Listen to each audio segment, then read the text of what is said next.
Brussels, Belgium, September 1971. The International Martial Arts Championship had drawn close to 3,000 people into the Palais des Sports, and the final card of the evening had run exactly the way the crowd came hoping it would run, which was with genuine competition between genuinely good fighters, producing the specific quality of excitement that only comes from watching real technique tested against real resistance. The fighter who won the final was 18 years old. His name was Jean-Claude Van Damme. He had been training in karate since he was 11, which meant 7 years of serious daily work by the time he stepped onto this mat, and what those 7 years had produced was visible to anyone watching who understood what they were looking at. He was fast, genuinely fast, with the flexibility of someone who had been building it since childhood, and the explosiveness of a young man at the absolute peak of his physical gifts. His spinning back kick had ended 3 separate matches in the tournament bracket over the previous 2 days, and in the final he had used it twice, both times landing clean, both times producing the kind of crowd reaction that makes a venue feel different from any other kind of room. The crowd loved him. He was young and spectacular and completely Belgian, and they responded to all 3 of those things with the sustained enthusiasm of people watching something excellent happening in front of them. The tournament organizer, a man named Henri Levine, who had been running serious martial arts competitions in Belgium for 12 years, had arranged something for the championship presentation that he had not announced in advance. He had a contact in the entertainment world who had a contact at the production company handling Bruce Lee's European promotional appearances for his upcoming film work.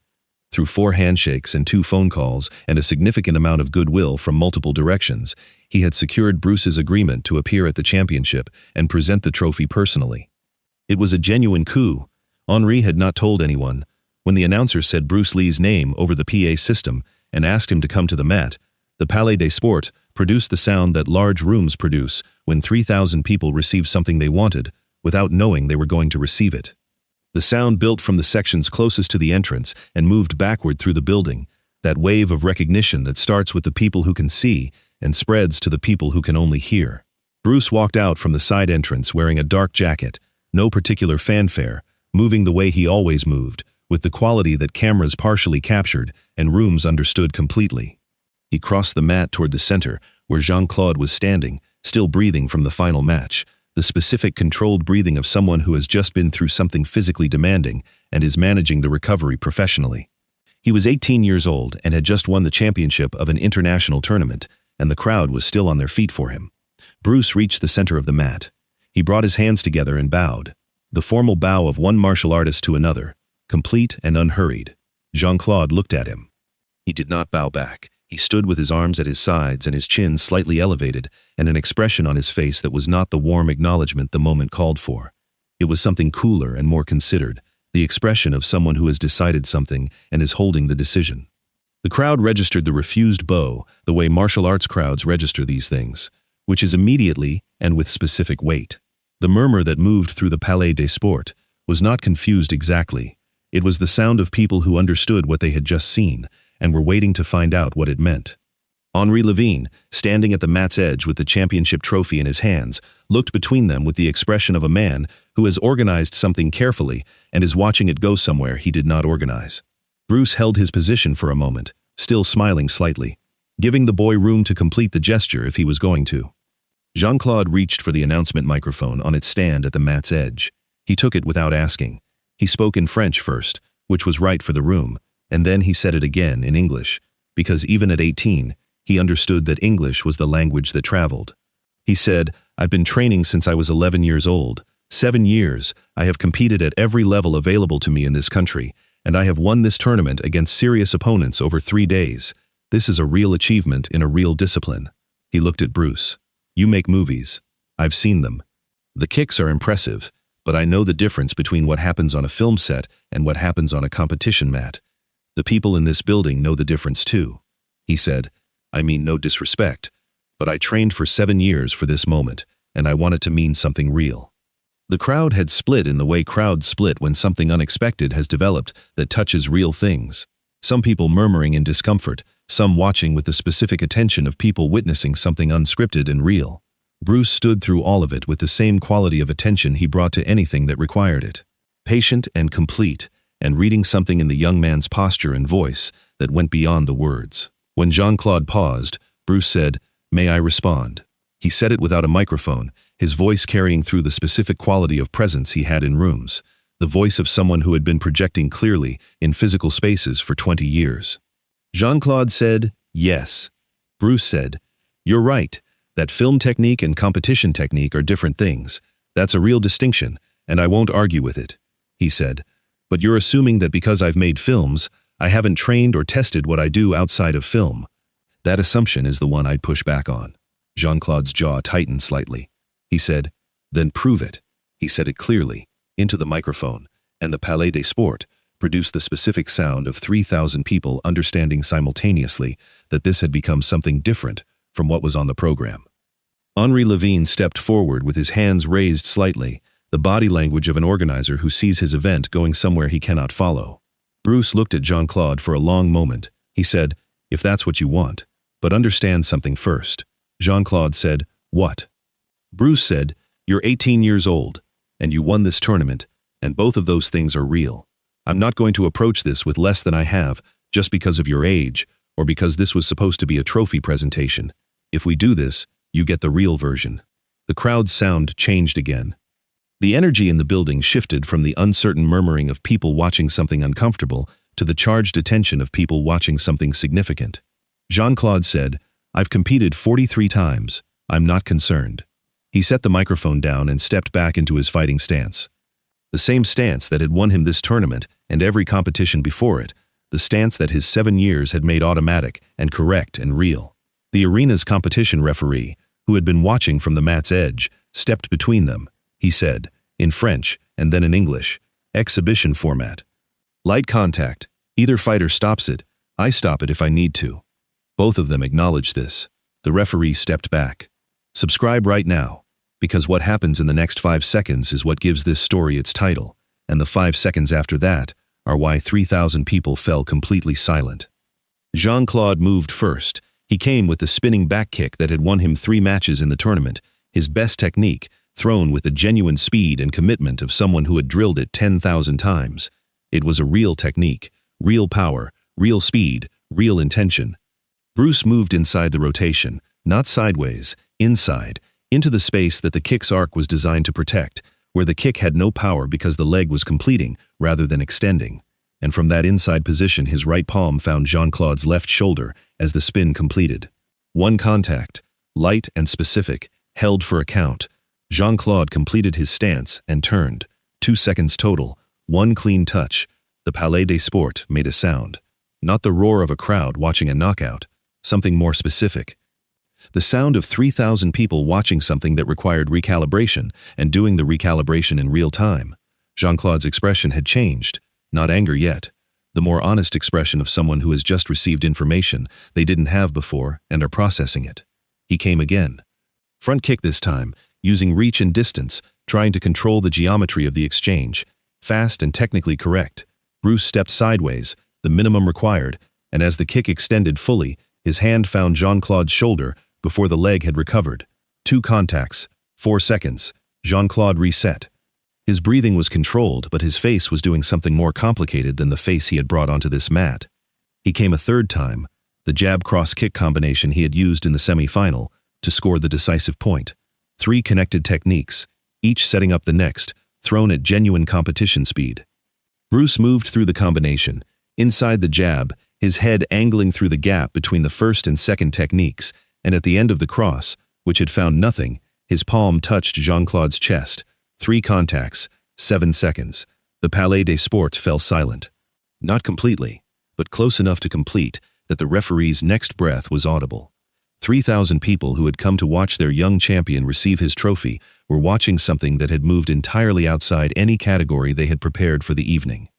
Jean-Claude stood in the center of the mat. He was breathing harder than the physical exchange warranted, the breathing of someone whose body has encountered information that their mind is still receiving. He said, "Again." The referee stepped forward. He said, "I think." Jean-Claude said, "Again." He said it quietly and without aggression, and the quality of the request was different from the earlier challenge. This was not pride demanding satisfaction. This was something more specific, the request of someone who has encountered something they genuinely need to understand. Bruce looked at him for a moment. He said, "All right." The referee stepped back. Jean-Claude came with everything he had. Not the carefully selected techniques of the competition brackets. Everything. The combinations that he had built over 7 years of training, thrown with full commitment at genuine speed, directed at someone he was now taking completely seriously. Bruce moved through them the way water moves through a space, finding the gaps, using the angles, never retreating, never opposing the force of what was coming. His contacts were light and specific, and each one was placed at the point where Jean-Claude's committed technique had left him most open. 4 contacts in 8 seconds. Jean-Claude overextended on a hook kick, and Bruce stepped inside it, caught the extended leg with a small controlled redirect, and Jean-Claude went down. He went down on the mat of the Palais des Sports, and the crowd produced the sound of complete silence. Then Jean-Claude got up.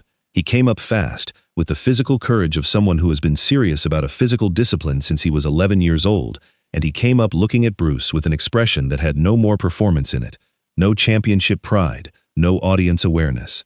Just the expression of someone who has been shown something and is trying to understand what they've been shown. He said, "What are you reading?" Bruce said, "Your right hip loads before any right side technique. About 1/3 of a second. Once you see it, you know what's coming before it arrives." Jean-Claude looked at his own right hip. He said, 7 years. Bruce said, "The tell is built that deep. That's not a flaw. It's how deep training works. The information is just available earlier than you're aware of giving it." Jean-Claude said, "Can it be changed?" Bruce said, "Reduced, not eliminated. The body always communicates before it acts. The question is, how early and how visible the communication is." The Palais des Sports was very quiet. 3,000 people watching this exchange, with the quality of attention that belongs to moments when something real is happening in public. Jean-Claude looked at the mat. He looked at the crowd, he looked at Bruce. He said, "I want to say something." He reached for the microphone. Henri Levine handed it to him.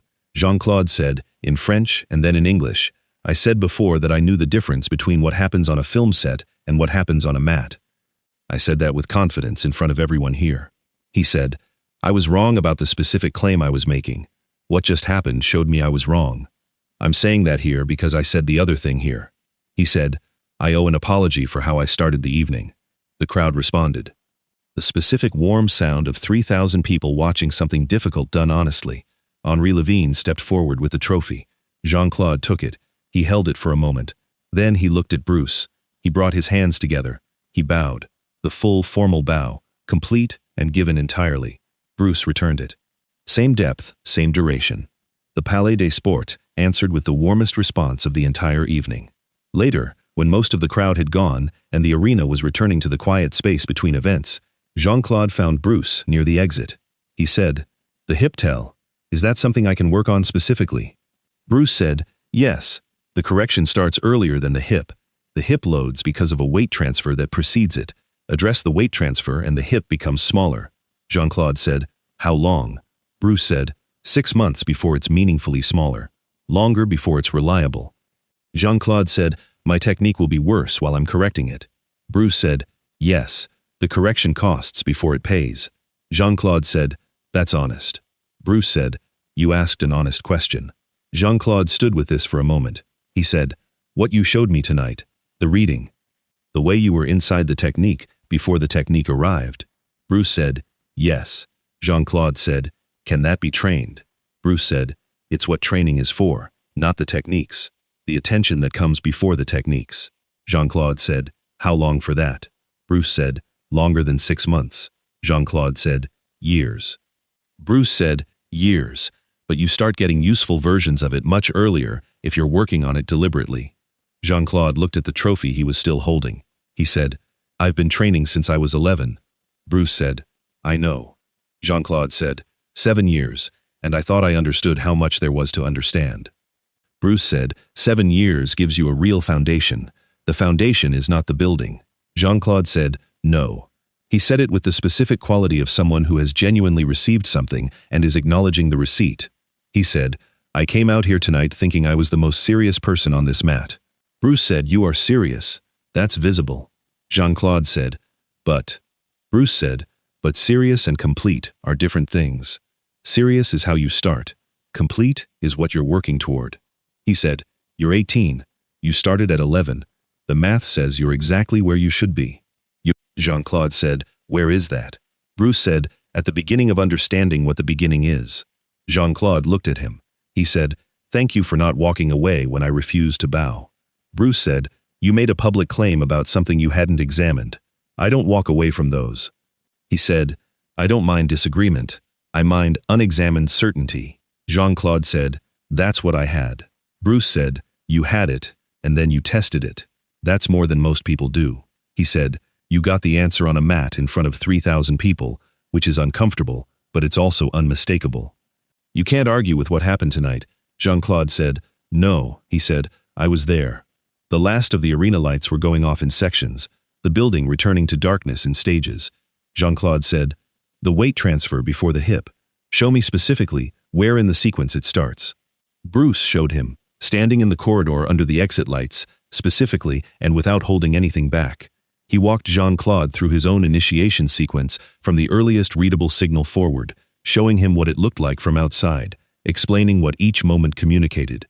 Jean-Claude worked through it slowly, feeling his own body from the inside against the external description, finding the weight transfer, finding where the sequence started earlier than he had understood. He said, "I've never been shown this, not by any of my coaches." Bruce said, "Your coaches are watching your technique." "This is before the technique," Jean-Claude said, "different level of attention."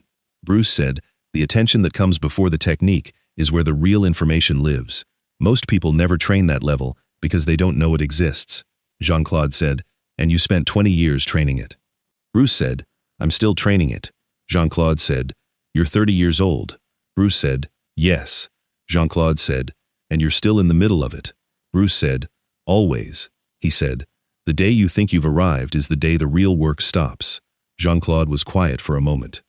He held the trophy that said he was the champion of a genuine international competition, and he had just been shown that the thing it measured was the beginning of something rather than the completion of it.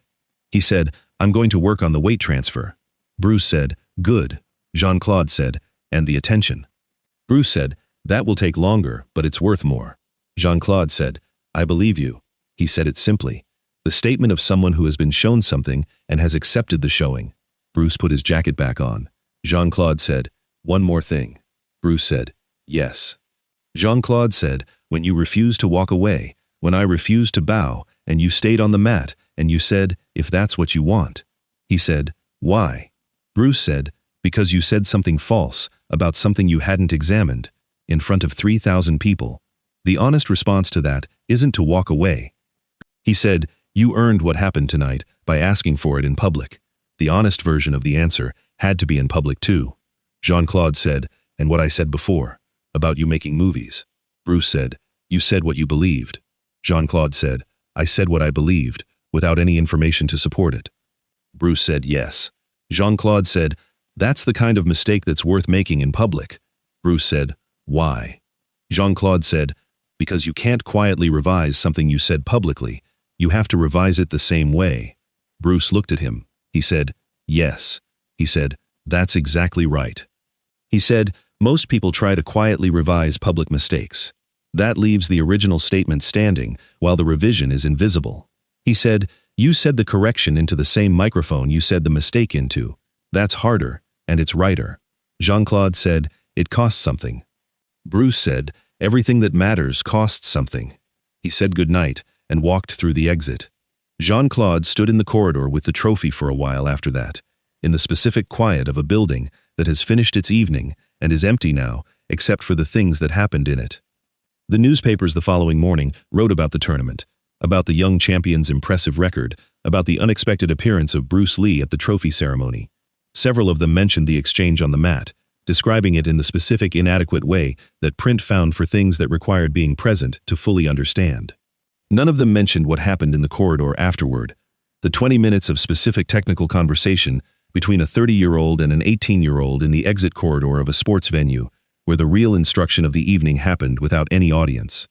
The people in the Palais des Sports that night, the 3,000 who were there, remembered the 5 seconds where nothing the young champion threw found anything, and then the silence, and then the bow that was given and returned.